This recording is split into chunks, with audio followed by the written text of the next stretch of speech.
It's your time to invest in you for your successful professional passion. Rad Academy is here for you. Plus 2 सकाउँछ plus 2 सकाएपछि सबैको मनमा एउटै मात्र प्रश्न उठ्छ कि अब कुन देश जाने हो कुन देशमा हामी श्रम गर्ने हो कि ताकि हाम्रो परिवारहरू राम्रो चलाउन सकिन्छ यो किन होला हाम्रो देशमा अझै पनि बेरोजगारको समस्या किन रहेको छ त्यसमा जनताको कारण हो कि हाम्रो सरकारको कारण हो कारण भएको यो प्रश्न तपाईको लागि अनि अहिले हामी हेर्दाखेरि संसारको थुप्रै देशहरू चन्द्रमामा र मंगल ग्रहमा पुगिसकेका छन् तर हाम्रो देशका युवा युवतीहरू अर्काको खाडी मुलुकमा 50 डिग्री सेल्सियसमा पसिना बगाएर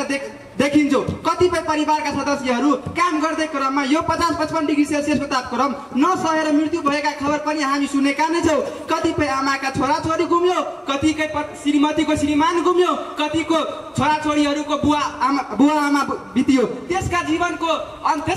अन्धकार बित्ने त्यो हामी कसले हेर्न सक्छौं र त्यति मात्र नभएर हाम्रो देशमा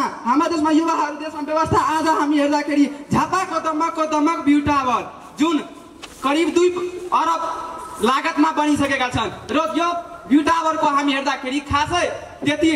काम लाग्दो छैन यदि यही रुपैयाँमा चाहिँ हामी कारखाना खोल्थ्यो भने यहाँका बासिन्दाहरू यस क्षेत्रका युवा युवतीहरू काम गर्न पाइने अवसर थियो र खाडी मुलुकमा जान वञ्चित हुन सक्दैन थियो त्यसैले म